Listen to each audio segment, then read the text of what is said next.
भगवान प्रभू रामचंद्र समुद्राच्या तीरावर पलीकड कसं जावं याची खंत आहे, शंका आहे। नळ नावाच्या वानराची कृपा झाली।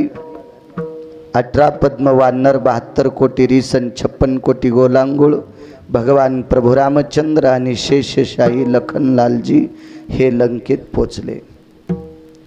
मारला राजा रावण, इंद्रजित मारला, रावण मारला, कुंभकर्ण मारला आणि परत निघाले।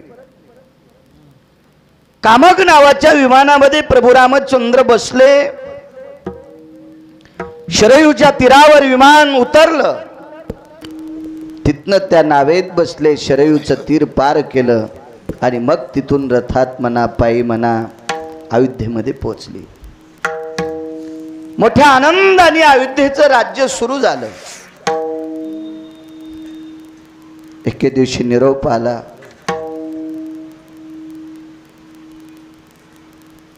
ती निरोपाची चिठ्ठी होती। किष्किंधेचा राजा सुग्रीव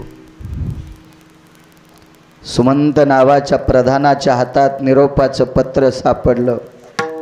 पत्राचा नियम आहे, ज्याच्या नावे असेल त्यानं पत्र वाचत असतात, त्यानंच वाचायचं पत्र। मधल्या माणसाच्या हातात आल्यावर त्यानं पत्र फोडायचं नाही, असा हा नियम आहे। भगवान प्रभू रामचंद्राच्या नावाने लखोटा होता त्या पत्राचा। सुमंत लगबगीने सुग्रीवानी धाडलेलं पत्र आहे, दरबारात प्रवेश केला, पण प्रभू दरबारात नव्हते, महालात होते। विचारलं, प्रभू कुठे आहेत? पाठीमागे। शक्यतो महालामध्ये सर्वसामान्य कामासाठी राज्यातला कुठलाही माणूस राजाच्या घरी जात नव्हता, दरबारात यायचे। राज दरबारात सगळी मंत्री, महामंत्री, सुमंत्री, प्रधान, प्यादे आदे करून सर्व असायचे। पण शक्यतो राजमहालामध्ये महत्वाचं काम असलं तरच एखाद्या व्यक्तीनं जावा, कारण ते काम अत्यंत महत्वाचं असलं तरच हे काम पत्र आलेलं होतं। म्हणून सुमंत तात्काळ प्रभू रामचंद्राच्या महालात पोचले, प्रणाम केला। सुमंत जी, पत्र आले। कोणाचं पत्र आहे म्हणा, आहे खालच्या। सुग्रीवानी पत्र पाठवले, आवाज थोडासा गोड करा। सुग्रीवानी पाठवले पत्र, उघडला लखोटा।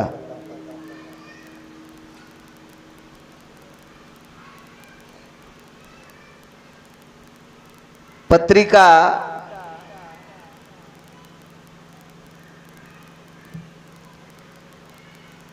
मसुदा लिहित असताना शक्यतो 10 ते 15% पत्रिका छापणाऱ्याला अजूनही कळत नाही।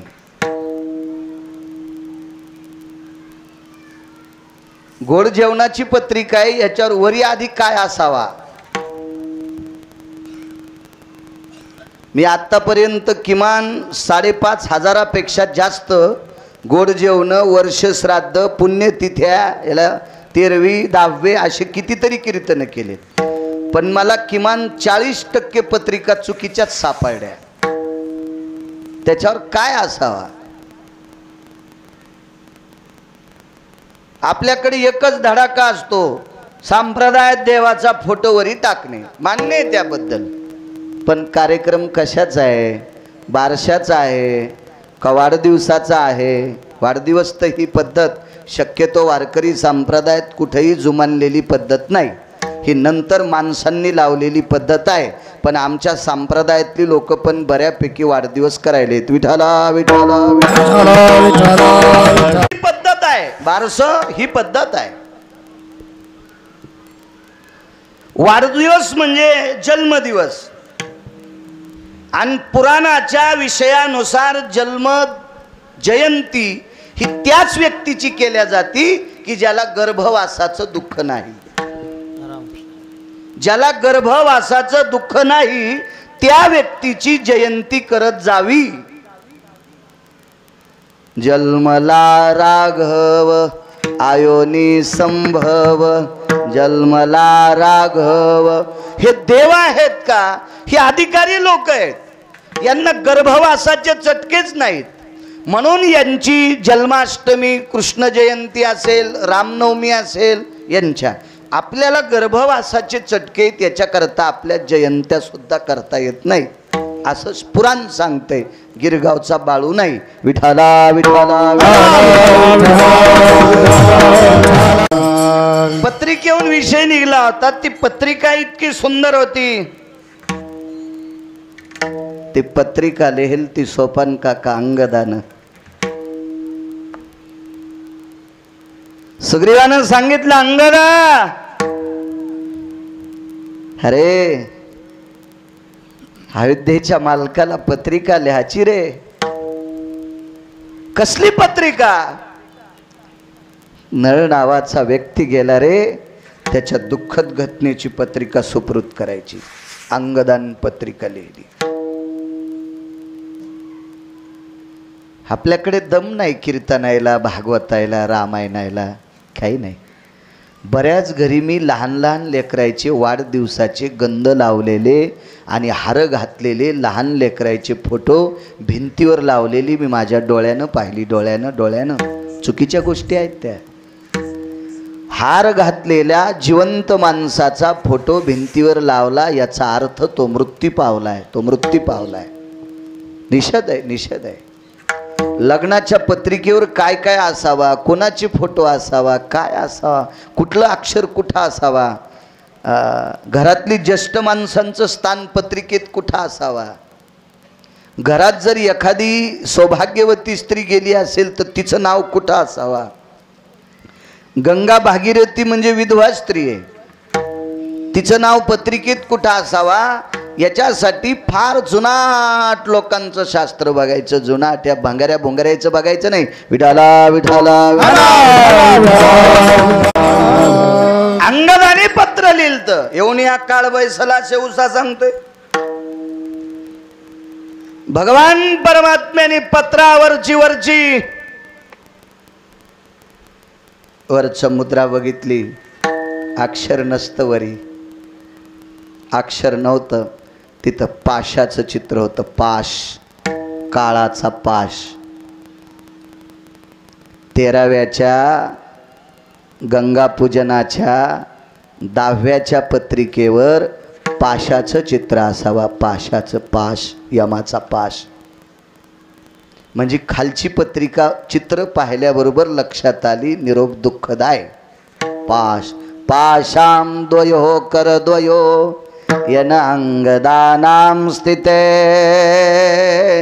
ध्वजपत्रां परिपत्रेषु चक्षुयान नारायणो.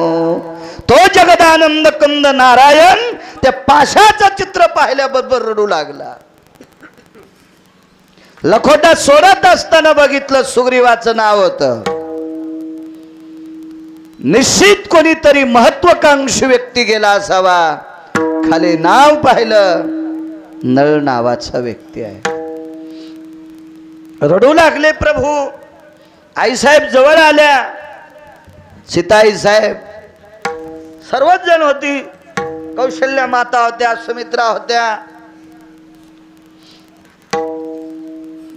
लखनलालजी होते, श्रुतकीर्ती, मांडवी, उर्मिला, सगळेजण हजर होते. 12 शत्रुघ्न. प्रभू का रडता? देवानं सांगितलं, सीते तुझा शोध हनुमंतानी लावला पण तुझ्यापर्यंत येण्यासाठी रस्ता नव्हता ग. ज्यानं रस्ता केला आणि मी तुला परत अयोध्येत घेऊन आलो ग. ज्यानं 1200 किलोमीटरचा रस्ता केला. 1200 किलोमीटर. सांगा 1200 किलोमीटर रस्त्याचं बजेट काय असेल? आपल्यापासून तर कन्याकुमारी किती बजेट असेल? पोळबा त्याचं किती बजेट असेल? आणि तरी पण त्याचे खड्डेच पडत आहेत. हो, आसलाममधला पुढारी तर रस्ता होऊ देतो, नाही तर तो पुढारी इचकाल्याला असल्यावर तितका तुकडा तसाच राहतो. अशा मधात अडचणी येतात ना ढवळ्या कपड्यावाल्याच्या. हो देत नाहीत ते मधला तितका तुकडा. पण 1200 किलोमीटर पर्यंत काय कोणाची मायवेली हिंसा इतका रस्ता अडवायची ताकद नाही कोणाची, ह्याकडेची त्याकडेला रस्ता 100 योजन म्हणजे 1200 किलोमीटर रस्ता केला। त्या रस्त्यात ज्याचं फार मोठं योगदान म्हणण्यापेक्षा मुख्य व्यक्ती नळ होता, नळ, आणि त्या नळा तो नळ गेलाय। अहो नळ किती मुख्य ते गिरगावकर काय सांगल बारीकशा तोंडानं। माझ्या तुकोबरायांनी दखल घेतली, तुका म्हणे नळा, तुका म्हणे नळा, तुका म्हणे नळा, तुका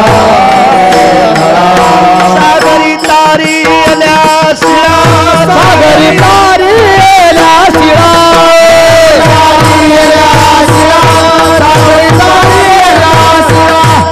सागरी तारी आल्या शिळा, सागरी तारी आल्या शिळा, तुका म्हणे नळा, सागरी तारी आल्या शिळा, सागरी तारी आल्या शिळा, नळा, सागरी तारी आल्या शिळा, तुका म्हणे नळा, सागरी तारी आल्या शिळा, सागरी तारी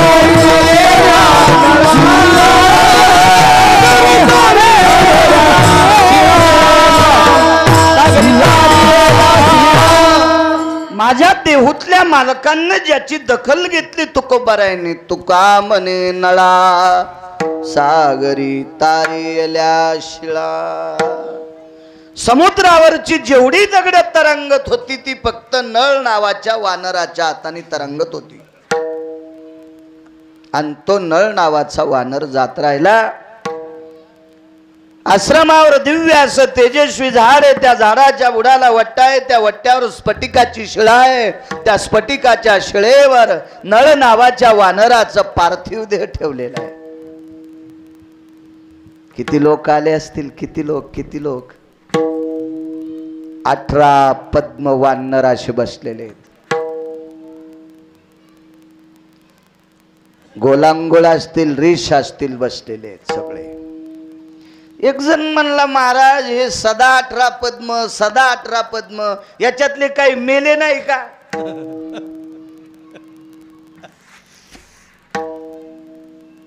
पुसाव कोणी माहितीये का? ज्याला उत्तर ऐकायची अक्कल आहे त्या हरामखोरानं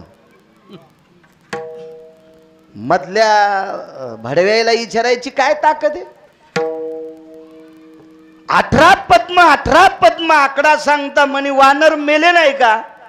अरे हरामखोरा, मी शाळेत होतो त्यावेळेला इतक्या कोटी लोकांचा तिरंगा झेंडा कोणाचा, इतक्या कोटी लोकांचा आता तिरंगा झेंडा कोणाचा, 130 कोटी लोकांचा।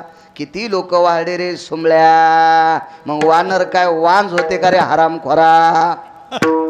रामकृष्ण तेव्हा प्रश्न करत असताना चिकित्सक वृत्ती असली पाहिजे, भांडकुदळ वृत्ती नसली पाहिजे, विभांडक वृत्ती नसली पाहिजे। प्रश्न हा पेलवण्याची ज्याच्यात ताकद आहे त्यानं उत्तर केलं पाहिजे, मधल्या गांजऱ्या गुंजऱ्यानं नाही शहाणपणा केला पाहिजे। विडाला सगळी माणसं निरसांना अंत्यविधीला बसलेली होती।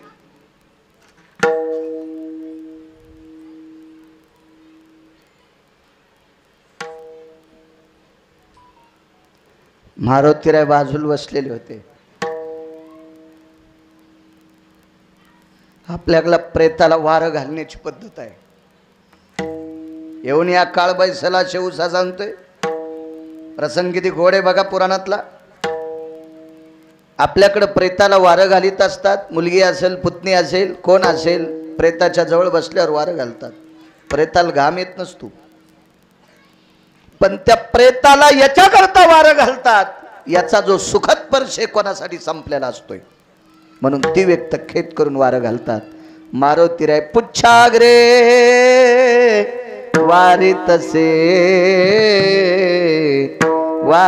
तसे नळाशी, मारुतीराय शेपटीच्या गोंड्यानं पुच्छानं नळाला वारं घालीत होते, वारं घालीत होते. लंकेचे राजा विभीषण आले आणि विभीषणाने विचारलं, पवनसुता तुम्ही दमला असताल, बाजूच्या वानरांना वारं घालू द्या. अंतःकरणाचा उमाळा फुटला आणि मारुतीराय विभीषणाचा गळा धरून रडत होते, राजा माझा धैर्याचा सागर आटलाय. अरे पंढरपुरातले मालक प्रभू रामचंद्र इकडच्या कडीहून तिकडे नेत असताना मला घाम फुटला होता, पण या कडीची त्या कडीला समुद्राच्या मुसक्या आवळून रस्ता करणारा बहादर माझा पाठीराखा गेलाय, तो माझा धैर्याचा सागर आटलाय. मारुतीराय रडत होते. मारुतीराय मालक अयोध्येतले आले. सीताई साहेब सोबत आहेत, लक्ष्मणजी आहेत, भरत शत्रुघ्न आहेत. प्रभू रामचंद्र आल्याबरोबर सर्वांनी प्रणाम केला. सर्व वानरांनी. वानर प्रभू रामचंद्राला बघितले की दोन लोकांना प्रणाम करत होते. एक प्रभू रामचंद्राला एकदा प्रणाम करायचा आणि मारुतीरायला एकदा करायचा. काय गरज मारुतीरायला, पण त्याच्यामुळे राम आम्हाला भेटलाय. बारे तुझी येणे संगती, उद्धरिल्यासी वानर पंगती. बारे हनुमंता, बारे पवन सुता, बारे अंजनी सुता, तुझी येणी संगती. जन्म मरणाच्या पंगती, वा बुडत होतो मारुती. क्या बात है. तो लावोनी श्रीराम भक्ती, वानर पंक्ती उद्धरिल्या. क्या बात है. 10 मिनिटं आगाव कीर्तन आज. विठाला मारुतीरायला प्रणाम. म्हणून मारुतीरायला ऐसा मारो ती उपकारी, ऐसा मारो ती उपकारी. तुका लोळे चरणावरी, तुका लोळे चरणावरी. ऐसा मारुती उपकारी, ऐसा मारुती उपकारी. तुका लोळे चरणावरी,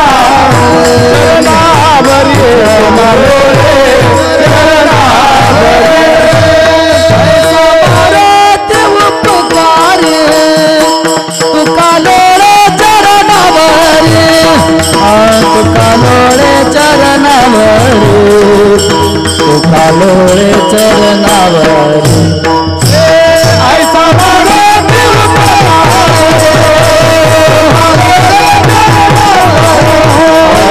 तुका लोळे चरणावरी, तुका लोळे चरणावरी.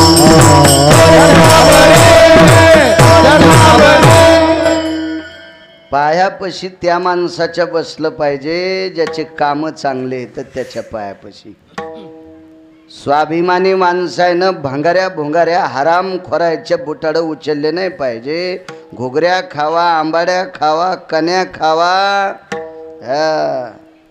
भाजीचे पिळे खावा, पण भडव्या लोकांच्या पायापाशी नाही बसावा. तुका लोळे चरणावरी. मारुतीरायांच्या काय पायात ताकद होती. अहो माणसं माणसांना परमार्थात आणू शकत नाहीत. मारुतीरायांनी पाला खाणारे वानर भजनात आणले होते. म्हणून काय भक्तीच्या त्या वाटा, मज दावाव्या सुभटा. विषयांतर नको, पुढे सरकतोय. इतका धीर पाठीराखा गेला. मारुतीरायाला प्रणाम करायचे. पंढरपुरातल्या मालकाला म्हणजे प्रभू रामचंद्राला प्रणाम केला. आता आंघोळ घालायची तयारी आहे आणि ही शेवटची आंघोळ आहे.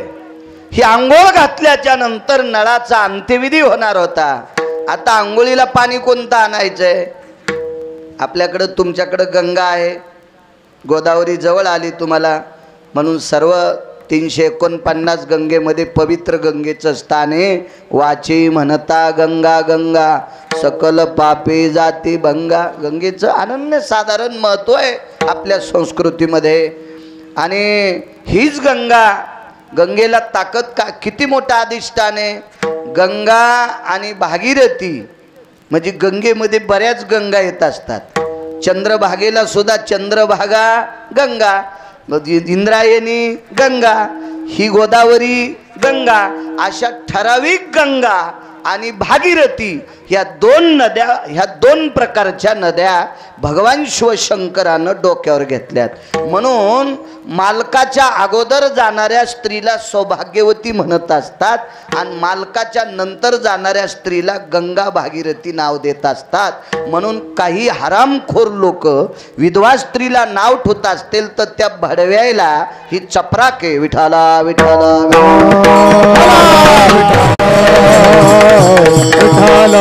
आमच्या इथे एक माणूस होता, विधवा स्त्री आडवी गेली अण्णा की ते बाजाराला जात नव्हता. ते म्हणायचं का आला वापस, तो म्हणे विधवा स्त्री आहे. हे असं मला दारे धरताना गवत उपटायचा नाद आहे, त्याच्यामुळे लांबत बघा कीर्तन, लांबत कीर्तन. मी सरळ सरळ पुढं तर नाही तर दुसऱ्या याच्यात गेलो असतो आता लोक, पण असं लांबतं ते. तर ते बाजाराला जात नव्हतात. म्हणलं काऊन बाजाराला जात नाहीत. गेली ती विधवा आडवी. एके दिवशी मांजर रडू लागली. म्हणलं काऊन रडायली. ते 4 दिवस झालं मला आडवा चाललाय म्हणून उंदीर भेटणं. हे मांजराला आडवा गेल्यावर याच्या पापामुळं उंदीर भेटत नाही. हे विधवा स्त्रीला नाव ठेवतो, नाव ठेवत जाऊ नका. कारण पत्रिकेवर सुद्धा गंगा भागीरथी नाव, आणि गंगा आणि भागीरथी शंकरांनी डोक्यावर घेतली. डोक्यातलं काढून टाकी जा. इथं तसा कोणी नसेल, पण जरी एखादा असला तर त्याला सांगतोय कान उघडून ऐक. ज्या बाईच्या पायातला काटा विटेवरचा मालक दाताने काढीत होता, त्या जिजाबाई म्हणल्या असत्या मला तुकोबारायच्या पुढं जायचं तर काय टप्पर होती, थांबायची नाही. पण एवढा अधिकार जिजाबाईंचा, त्यांना सुद्धा मागं थांबावं लागले. मग एखादी स्त्री विधवा असेल तिला नाव ठेवायची एखाद्या भडव्याची काय लायकी आहे. विठाला विठाला. हा संप्रदाय श्रद्धेनं ओतप्रोत भरलेला संप्रदाय, अंधश्रद्धा नाही. या संप्रदायात श्रद्धेनं ओतप्रोत आहे. काही पण अंधश्रद्धा डोक्यावर घेत जाऊ नका. मग आता पाणी गंगेचं तर समुद्राचं स्नान केलं की सगळ्या गंगेच्या आंघोळी केल्याचं पुण्य मिळतंय असं पुराणामध्ये, शास्त्रामध्ये, वेदामध्ये, माझ्या संत वाङ्मयात अष्टादश संतांपैकी बऱ्यापैकी समुद्राचं नाव खर्च केले. स्वतःची वाणी समुद्राकरता खर्च केलेली आहे. सागराला अनन्यसाधारण महत्त्व आहे, फार मोठं महत्त्व आहे सागराकरता. मग त्या सागराचं पाणी आणायचा संदेश प्रभू रामचंद्रांनी वानरांना दिला. पाणी आणायचं. सुग्रीवाकडे काय कमी असेल. सोन्याच्या घागरी नसतील का, चांदीच्या घागरी नसतील का. पण प्रेताला नियम आहे, प्रेताला नियम आहे. प्रेताला हे मतकुंभानं स्नान घालीत असतात, मातीच्या गाडग्यानं स्नान घालत असतात. आपल्याकडं गाडग्याला अनन्यसाधारण महत्त्व आहे, कुंभाला मातीला अनन्यसाधारण. त्याच्यापैकी 2 सांगतोय. 20,000 एकरवाला इतकी तर नसती जमीन, असल कोणाकडं व काय माहीत. पण 20,000 एकर जमीन ज्याला आहे ते जरी मेला तरी इस्तू मातीच्याच गाडग्यात असावा, सोन्याच्या गाडग्यात नसावा. हा धर्मसिद्धांत. आणि एका बाईच्या घरी 20 क्विंटल सोनं असलं तरी त्या चतुरीनं गाडग्यातच सक्रातीच्या दिवशी वाण द्यावा. घरी लय सोन्याचा ऊत आला म्हणून ही सोन्याची बुटके करीत असेल तर तुझ्या मालकाचं 3 वर्षाचं आयुष्य आपुनमत्या कमी होते. आपुनमत्या चांदीच्या, पितळाच्या, तांब्याच्या, कोण्याच धातूच्या बुटक्यामध्ये किंवा तांब्यामध्ये वाण देत नसतात. मकरो संक्रांतीस्ततोया यत्पुनितो भयो जाया मिद्यान्मत्कुंभाया संक्रमणोति संक्रांती नैवं गांजा कसम लिखितम. हे गांजा फुक्यांलेले का. चला, 13 मधले लोक गरीब होते का. 13 नावाचं गाव गरीब होते का सोपन काका. नाही, नव्हते गरीब. त्याच्याकडे तांबे नसतील का पितळाचे.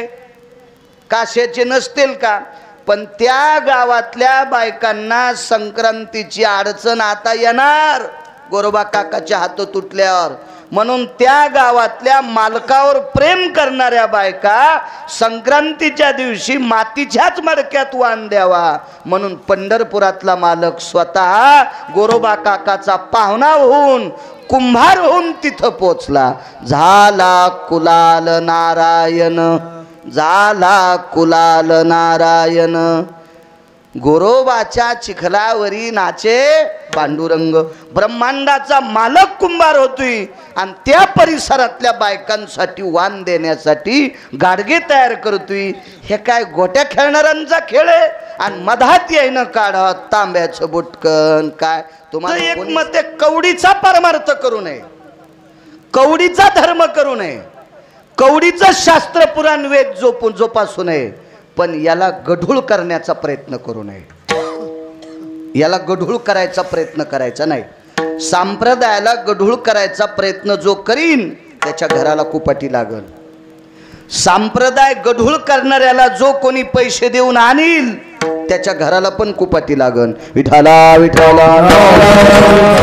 म्हणून नियम कधी मोडायचे नाही. मागच्या लोकांनी जे आणलेत ना ते नियम आणायचे आपण. मला पाप वाटते माझं. मला काल त्या 4 फेब्रुवारीला ज्या वेळेला अपघात झाला, मला बॉयलजनला क्रॅक, मी घेतोय 15-15 दिवसाला इंजेक्शन घेतोय, पण ते जुळत नाही गॅप. मला सुद्धा माझं पाप वाटते. मला या वयात बसावं लागतंय. मी स्वतःचं पाप समजितोय. विठाला विठाला. असो. मग समुद्राचं पाणी आणायचं ठरलं. अनन्यसाधारण महत्व आहे सागराला. मग द्रोण तयार केले आणि सर्व वानरांनी सांगितलं, सुग्रीव महाराज तुम्ही अंगदाला पाणी आणायला लावता, पण या नळाची सेवा केली, आम्हाला शेवटची सेवा घडावी. आम्ही स्वतः आणलेलं पाणी आम्हाला नळाच्या डोक्यावर टाकायचं. मग द्रोण तयार केले. द्रोण ते वनात राहणारी लोक होते. काय द्रोण त्यांना करायची काय अडचण होती का? आपल्याकडं पित्र वगैरे काही कार्यक्रम असले की 5-50 माणसं जेवायला असायचे. पळसाच्या पानाचे द्रोण असायचे. पुन्हा दुसरं एक झाड मला आठवणं, हे मोहाचे पित्राला, ते मोहाला ती पंत्रावळी वेगळी पित्राला, पण एरवी माणसं जेवायला पळसाच्या पानं, केळीचे पानं, केळीला शिवायची गरज नाही पण पळसाचे पानं आणि अजून असे 1-2 पानं माझ्यात लोक येते ना. आता लय दिवस ह्या पत्रवाळ्या आल्या तेव्हापासून विसरलं ते काका. मग मग त्याला लिंबाच्या उन्हाळ्यातच त्याच्या जुड्या करून ठेवायचे, त्या काढायच्या आणि त्या लावायच्या, हलकडीला अडकवायचे. त्या पुन्हा त्याला वलसर होऊ देत नव्हते, त्या खुडत नव्हत्या. मग त्याच्यामुळं त्या कडक राहावा. इतकी माणसं चतुर हुशार असायची, सात्विक असायची, तात्विक असायची. आणि मग ते द्रोण लावायचे. तर वानरांना कसे द्रोण लावता येत असतील कल्पना करा. किती चतुर ते रानात राहणारे येतं. मस्त द्रोण तयार केले आणि सागरामध्ये द्रोण बुडवायचा आणि घेऊन यायचा. त्या मंडपाच्या बाहेर त्या झाडा, नारळाच्या झाडा इतकं एका वट्यावर नळाचं प्रेत टेकलेलं आणि इथं वानर आले सोपन काका की द्रोण फुटायचा, द्रोण फुटून जायचा. आता येऊन या काळ बैसला शेवसा. इथं बघा आता तो द्रोण फुटायचा. लाखो द्रोण फुटले, लाखो द्रोण फुटले, लाखो. तर सुग्रीव इतका रागावला, कारण म्हणे तुमचे नख इतके पागल आहेत का रे, तुम्ही नख टोचायले. नखाग्रो नैवस्ति जायम द्रोणाति भंगा भयो आपांपति निरायम ओखदश्य जायते. हे आमचा एकाचंही नख लागत नाही, आम्ही बोट लावित नाहीत, पण अचानक द्रोण भंग पावतो आणि आपांपती म्हणजे समुद्राचं आलेलं पाणी सांडून जातंय. लाखो वानरांनी द्रोण आणले पण पाणी मात्र नळापर्यंत पोचलंच नाही. मग 2 लोक एकत्रित आले, मारुतीराय आणि प्रभू रामचंद्र. आंघोळ घालायची कशी? आणा म्हणले घागरी. आता सोन्याची घागर आणली, सागरात बुडिली की फुटायची. कोण्याही धातूची घागर बुडवा, सागरात बुडिली की फुटायची. मग मारुतीरायाने सांगितलं, देवा एक बोलू का, या समुद्राची आंघोळ नळ स्वीकारित नाही. नळ नावाचं वानर समुद्राच्या पाण्याला स्वीकारित नाही. सगळ्या गंगेच्या आंघोळ केल्याची ताकद समुद्राच्या आंघोळ केल्यावर मिळती, पण त्या सागराचं पाणी नळ नावाचं वानर स्वीकारित नाही. याचा अर्थ असा होता, समुद्राला गर्व झालता. रस्ता विचारायला नळ नावाचं वानर गेलं, आम्हाला पलीकडच्या कडेला जायचंय, तर समुद्रानं सांगितलं मी रस्ता देत नाही. म्हणून नळ नावाच्या वानराला राग आला आणि 1200 किलोमीटरचा सेतू त्याच्या मुसक्या आवडून बांधला. नळाच्या असं मनात आलं, पंढरपुरातल्या मालकाला रस्ता देताना याला गर्व झालता, पंढरपुरातल्या मालकाला रस्ता देताना ह्या समुद्राला गर्व झालता, तर त्या मालकाचं नाव घेऊन माझ्या हातानं दगड तरंगतेत, मी तरी गर्विष्ठ समुद्रातल्या पाण्यानं आंघोळ कशाला करू, असं वानरानं मनात आणला असावा. म्हणून घागरी द्रोणे फुटत होते. असा पुरावा वैकुंठवासी माधव महाराज मगर सांगायचे. विठाला विठाला. या महाराष्ट्राच्या मातीला लाभलेला पुराणातला बादशाह राजा, पुराणातला शिखामणी वैकुंठवासी माधव महाराज मगर. मग करावं काय, तर भोगावती नावाच्या गंगा दोन आहेत. एक रसातळाच्या ठिकाणी भोगावती आहे आणि एक स्वर्गाच्या ठिकाणी इंद्राच्या बाजूला अमरपुरीच्या बाजूने एक गंगा वाहते, तिला भोगावती नावाची गंगा म्हणतात. स्वर्गातल्या अमर लोकायला स्नान करण्यासाठी भोगावती नावाची गंगा आहे. या भोगावती नावाच्या गंगेमध्ये जिवंत माणसाला फक्त ठराविक लोकांना आंघोळ करता आली. त्याच्यापैकी प्रभू रामचंद्राचे पिताश्री म्हणजे राजा दशरथ होते. एकदा अर्जुन हत्ती आणायला गेले, त्यावेळेला भोगावतीमध्ये स्नान केलं. अजून असे काही ठराविक येतं, पण घरी गेल्या वाचानं सगळ्या गोळ्या एखाद्या खात जाऊ नये, घाम येत असतो माणसाला, रिॲक्शन येत असतं. मग प्रभू रामचंद्राने विचार केला, भोगावतीचं पाणी आणायचंय. भोगावतीचं तांगत म्हणे मी जातो. तर मारुतीरायनं सांगितलं, अंगदा तू रावणाच्या मुसक्या आवळायची तुझ्यात ताकद होती, पण पाणी भोगावतीचं आणायचं आणि त्या भोगावतीवर अधिकार हा इंद्राचा आहे, तुला आणू देणार नाही. ते आणि इंद्राला नाही नाही म्हणे, हे काम चुकीचं आहे, नाही नाही, त्यांचे नियम मोडायचे नाही. मग मारुतीरायनं सांगितलं, भोगावतीचं पाणी आणण्यासाठी निळाला पाठवा. नळ गेलाय, निळाला पाठवा. पाठवतो म्हणे. आणि निळ कलश घेऊन निघाला. मारुतीरायन थांबवलं आणि मारुतीराय म्हणले, निळा रडू लागले. तुला जर इंद्रानं अडवलं तर त्याला म्हणावं, नळ नावाचा दादा गेलाय रे, आणि माझ्या नळ नावाच्या दादाला शेवटची आंघोळ घालायची, याच्याकरता पाणी पाहिजे. इतकं इंद्राला सांग.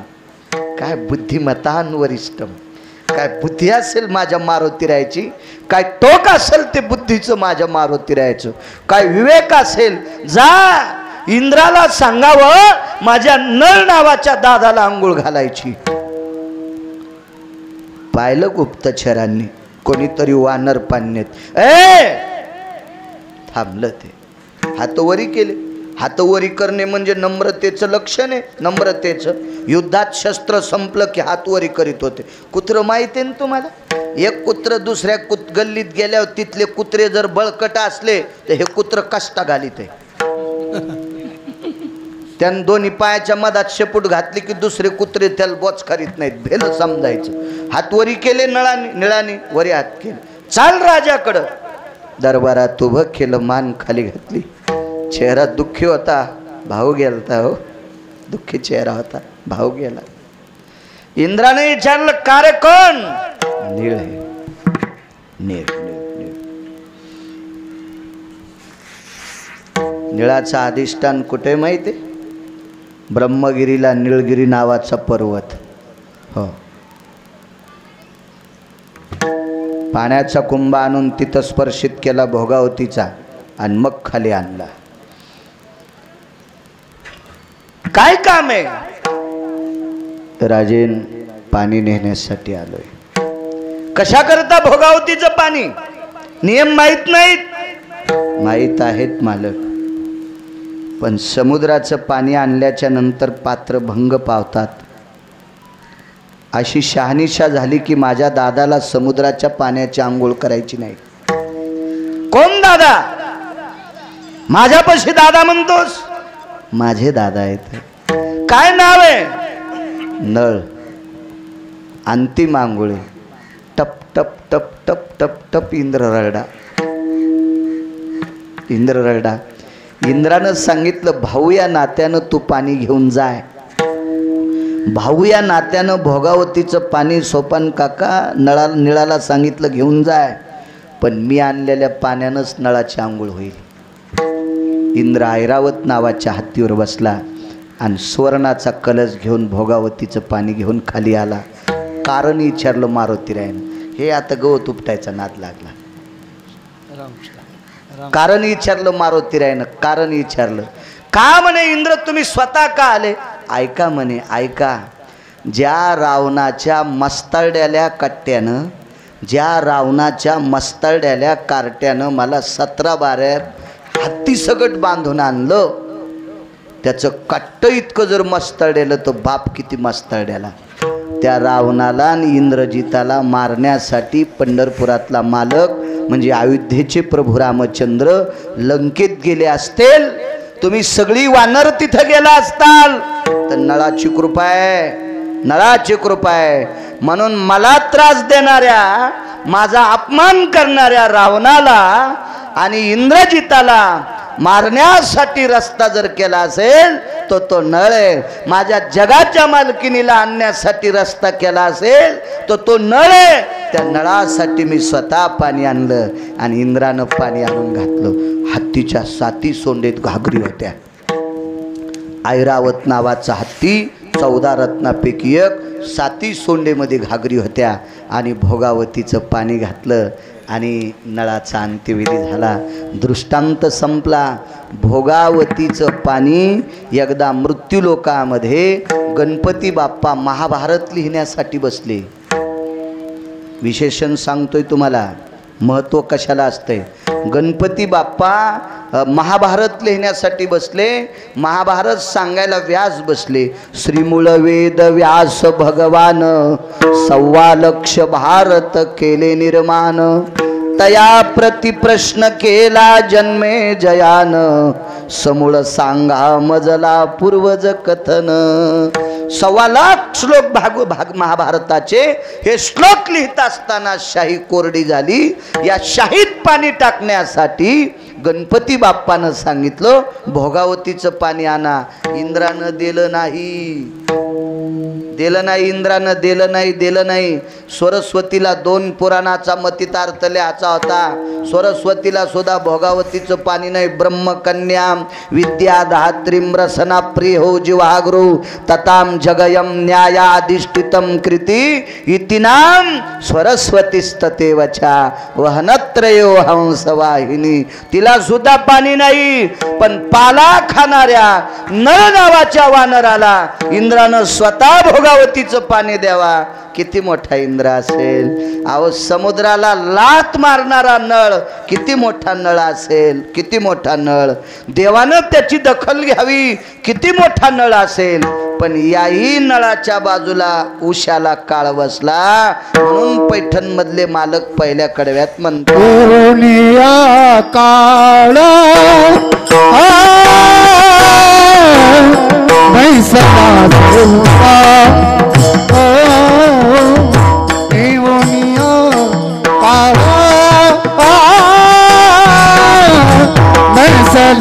से होता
जनांनो, ज्या नळासाठी प्रत्यक्ष अमरेंद्र इंद्र 33 कोटी देवांचा राजा भोगावतीचं पाणी ऐरावताच्या मुखारिंदामध्ये सोंडेमध्ये कलशात आणतो, किती मोठा नळ असेल महाराज. समुद्राच्या मुसक्या आवळायची ताकद ज्याच्यात होती, सागराच्या निसर्ग आवळणं सामान्य गोष्ट आहे. रात्रीला एका घरी कीर्तनाला गेलो तर टीव्हीवर बातम्या पाहिल्या, अमेरिकेतल्या एकाही झाडाचं पान दिसेना, नुसता बर्फच, नुसता बर्फ, नुसता बर्फ, नुसता बर्फ. हे कधी होतं असतं माहिती आहे? निसर्गाच्या निर्मित वस्तूला नायनाट करण्याचा जो देश संकल्पना करतो त्या देशामध्ये निसर्गाचा कहर होत असतो. साप खाणारा देश चीन नावाचा देश, यांनी एक सुद्धा चिमणी शिल्लक ठेवली नाही, सरडे शिल्लक ठेवले नाही, पाली शिल्लक ठेवल्या नाही, काही सर्प शिल्लक ठेवले नाही, काही खातेत, काही खातेत. आता 20 का 22 हजार का लाख का काहीतरी कितीकानी माणसं पेटवायला सरपण नाही, पेटवायला सरपण नाही. कोणाचा असो व्हावा अशी संप्रदायाची इच्छा नाही, पण तुम्ही निसर्गावर कहर करायचा नाही, मात करायची नाही. या देशातला प्रत्येक जीव या देशाशी संलग्न आहे. चिमणीला अनन्यसाधारण महत्त्व या देशात आहे. म्हणून तर सोयाबीनमध्ये विद्यापीठाचे लोक सांगतात, कापसामध्ये तुरीमध्ये उभं लाकूडन त्याला आडवं एक लाकूड लावायचं, त्याच्यावर पाखरं बसू द्या, म्हणजे तुरीवरल्या आळ्या खातील, सोयाबीनवरच्या आळ्या खातील, कापसावरच्या आळ्या खातील. मग ह्या आळ्या वाचत आता, ह्या 2 पायाच्या आळ्या वाचतात ना, मग ते भरघोस पीक झालं. तर म्हणून या विश्वातल्या प्रत्येक जीवाला अनन्यसाधारण महत्त्व आहे, संपायचं नाही. हे महासत्ता होणारे देश निसर्गातल्या गोष्टीला मानित नाहीत, म्हणून अशा गोष्टी दररोज उघडे तर बर्फच पुढं सगळा, हो सगळा बर्फच. असं नाही व्हायला पाहिजे. आता आपल्या देशात मधात 10-20 वर्ष केलता पैशावाल्या लोकांनी जर शहाणपणा, आता हे जरा तासाव आले. यायच्या 1.5 कोटीची एक माणसाची 1.5 कोटीची गाडी आणि बिस्लरी खापराची, मी डोळ्यानं पाहिली. 1.5 कोटीच्या गाडीत बिस्लरी खापराची. ते म्हणलं मी प्लॅस्टिकमधलं पाणी पित नाही आता. ते म्हणलं आमच्या इथं गॅस आहे, 1.5 लाखाची चिमणी आहे, धुपन बाहेर जायला. ती स्वयंपाक घरातली चिमणी, तिला इंग्रजीत काय म्हणतात काय माहीत. स्वयंपाक घरातल्या फोडणीचं धुपन झाला, 1.5 लाखाची चिमणी आहे, पण त्या गॅसवर गाडग्यात वरण शिजिती माई बायको. ते म्हण लागला त्याला 1.5-2 कोटीचं घर आहे. म्हणजे जुन्यावर आलेत आपले लोक, मधात घसरले होते, जरसा केलता शहाणपणा, म्हणून तो कोरोना कोचला आपल्याकडे आणून. आता आले जुन्यावर. आपल्या देशातले मुसलमान पण तुळशीचे पानं पिऊ लागले. 2.5 वर्ष मुसलमान पण तुळशीच्या पानाचा कडा पिऊ लागले. त्याच्या लक्षात आलं हे जुनं सोडायचं नाही आता. म्हणून जुन्याला सांभाळायचं, निसर्ग निर्मित आहे ते सांभाळायचं, आपल्यावर आघात येणार नाही. मला कळतंय, मला 41 वर्ष झालेत आता. मधल्या 20 वर्षापासून मला बऱ्यापैकी थोडं थोडं कळत होतं, पण अजून बाकीच्या राज्यात किंवा बाकीच्या देशावर आलेला आघात त्याच्यातला एका तिळा इतका सुद्धा अजून महाराष्ट्रावर आलेला नाही. याचं एकमेव कारण महाराष्ट्र हा जुन्या गोष्टींना जपतोय. विठाला विठाला. तुम्हाला एक माहिती आहे का जीनच्या पॅन्टीवाल्याला? जीनच्या पॅन्टीवाल्याला एक लक्षात ठेवा, आपले बाप दादे चुलते आजोबा काका ज्वारी हुरड्यात आली आणि हुरड्याच्या पुढं गेली, हुरडा वेगळा आणि हुरड्याच्या पुढे गेली की ते मग वेगळा हुरडा असतो, त्याला एक दुसरं नाव आहे, नको ते म्हणायला. आणि त्या हुरड्यातून पलीकडे गेली की आता दाढी झाली म्हणायचे, दाढे कंस झाले आकड्याचे की त्याच्यातले 5 कंस आणीत होते आणि मारुतीच्या मंदिरात अडकीत होते. म्हणजे आपले जुने बापदादे पशुपक्षावर प्रेम करणारे होते. मारुती कंस खातो का? नाही, पण त्याच्या मंदिरात आलेल्या चिमण्या पशुपक्षी 4 दाणे खावा म्हणजे इतका जिव्हाळा झोपणारे, निसर्गाला जोपासणारी आपली बापदादे होती. म्हणून आपल्याकडं संकट नाही. असो एक वाजून गेला आहे का नाही? मला असं वाटतं आता आठवा विठोबार कुमाई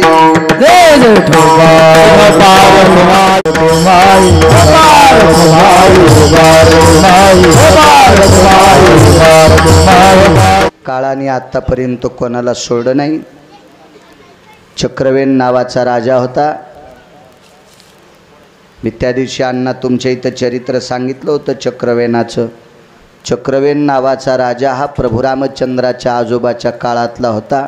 वेगात सांगतो 2 मिनिटात, फक्त तांदूळ येईपर्यंत आदरांजली देण्यासाठी. चक्रवेन नावाच्या राजाकडे 127 सैन्य होतं. महाराष्ट्राचा 9वा कोपरा जितका छोटासा आहे तितका 2-3 जिल्ह्या एवढा त्याचं राज्य होतं चक्रवेनाचं. पण चक्रवेन नावाच्या राजाला रावण गुडघे टेकून नमस्कार करीत होता. चक्रवेन नावाच्या राजाला रावण गुडघे टेकून नमस्कार करीत होता. याचं एकमेव कारण होतं 9 लोकांपैकी चक्रवेन राजावर 1 नंबरची पृथ्वीची कृपा होती. 9 पैकी 2 नंबरची कृपा झाली धर्मावर. म्हणून धर्माच्या रथाची चाकं घासत नव्हती पृथ्वी. कुठलेही खडे गोटे धर्माच्या रथाच्या चाकाला लागू देत नव्हती. आणि 1 नंबरला चक्रवेन राजावर कृपा होती. रावण त्याच्या पुढे गुडघे टेकून नमस्कार करीत होता आणि रावणानं जयपत्र देऊन टाकलं.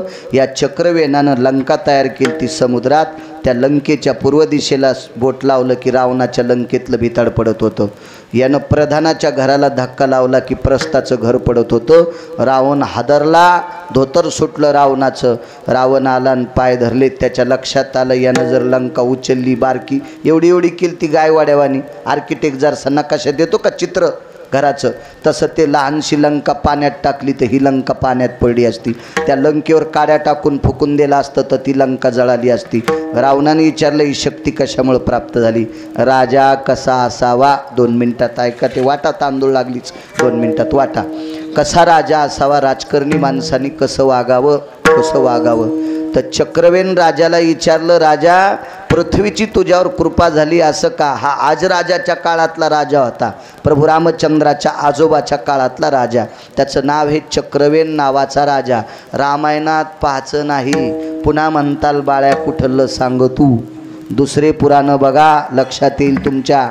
चक्रवेन राजानं रावणाला उत्तर दिलं, लंकेश माझ्या राज्यातला जेवढा कर जमा होतो जनतेला, माझ्या राज्यातला जनतेला जेवढा कर जमा होतो तेवढा कर मी जनतेसाठी वापरतो. त्या करातले 4 आणे सुद्धा मी खात नाही. मग रावणाने विचारलं तुमची उपजीविका कशी? माझ्या आजोबा पंजोबांनी प्राप्त केलेला जो भूखंड होता त्या भूखंडातले गहू ज्वारी तांदूळ बाजरी याच्याच भाकरी मी खातो. राज्यात जमा झालेल्या कराचा आदला कवडी सुद्धा मी खर्चित नाही.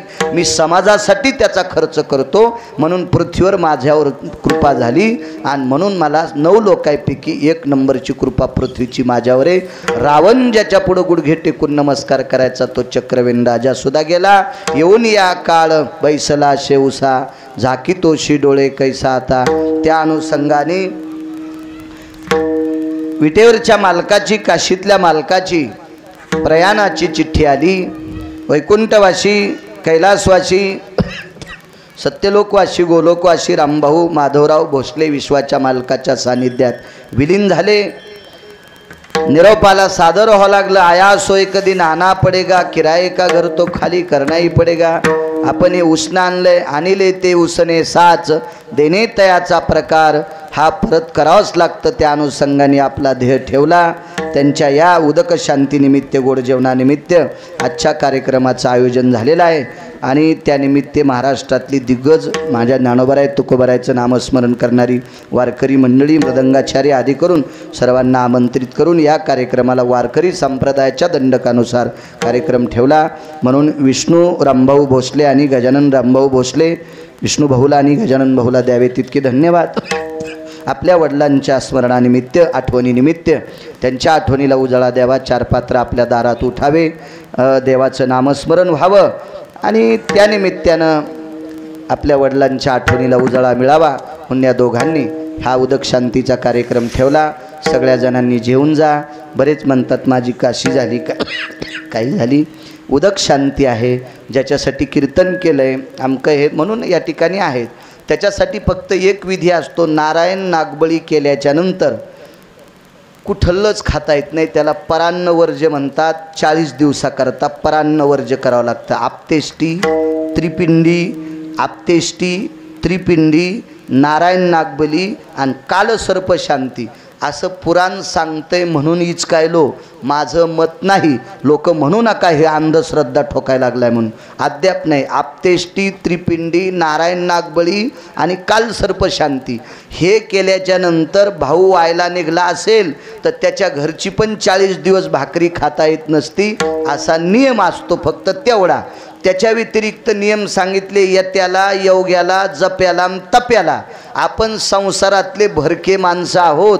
बरेच लोक धाब्यावाल्याचे बिलं देत नाहीत, ते धाबा सोडून दुसऱ्याकडे उधारी करायला सुरुवात करतात.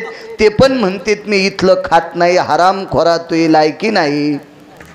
असं काही म्हणायचं नाही. अद्याप नाही. ज्याच्यासाठी भजन होतंय ते अन्न नसून प्रसाद असतो, त्याच्यात कसल्याही प्रकारचा दोष नसतो. राहिला काशीचा विषय तर तू ज्याच्या संग काशीला गेला त्याचे तिकटाचे पैसे दिले नाहीस. तो त्याची काशी केली सन तू काय सांगतो इथं खात नाही तिथं खात नाही. उगा नाटकं नाही करायचे. कपात चहा पेत नाही, बुटात पेतो, कशात पेतो, अशी अंधश्रद्धा बोकाळू नका. सगळ्यांनी जेवून जा. निधियाम निधी भय गवाय निसोदे काल छंद पराव विष्णुर भवतस्ति दुष्ट्य पयाभय निंदा वाजद कृत्यो काल सर्प भय शांतिर्मुच्यते आपतेष्टे भय त्रिपिंडी काला भय तति छंद सुधा भय नाविन्याति जयो भयो विस्तृत भवतति सकल सदा रक्षति किन्नर गंधर्वादि लोकपाल भय दिक्पालो चारुत्यासं परमति हंसा हंसपरा भय जायन्ति निमग्रदु जन भय संग सुधा संख्य परा भय मुच्यन्ते रक्तं चन्दन समर्पयामि अरक्त पुष्पं समर्पयामि अंगुष्ठादि स्नान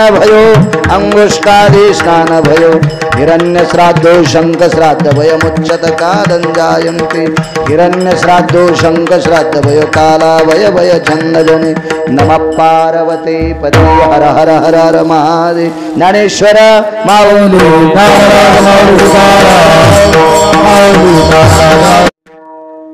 एका जनार्दने नको यातायात एका जनार्दने नको यातायात एका जनार्दने नको यातायात एका जनार्दने नको यातायात एका जनार्दने नको यातायात एका जनार्दने नको यातायात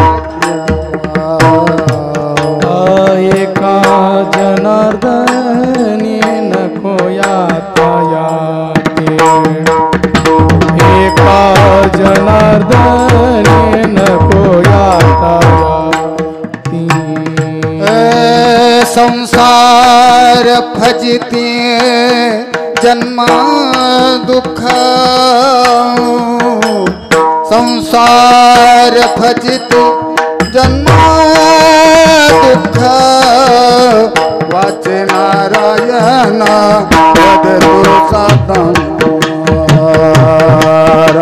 वाचे नारायण वदतो साधन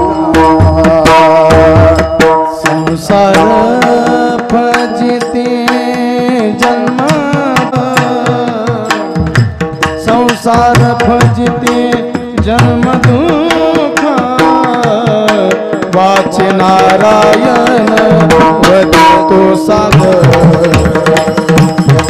वाचे नारायण वदतो सागर काळ पास साचार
साचार चुके जे काल पास साचार चुके जे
साचार चुके देने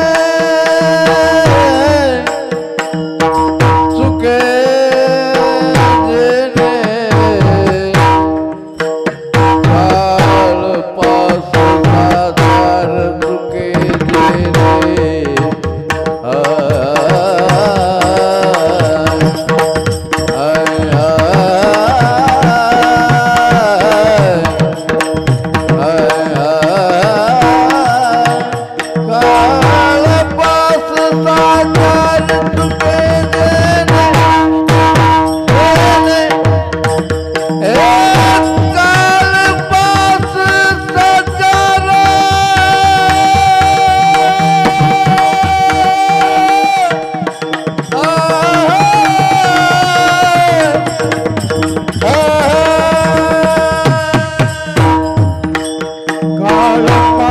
साचार चुके जने हा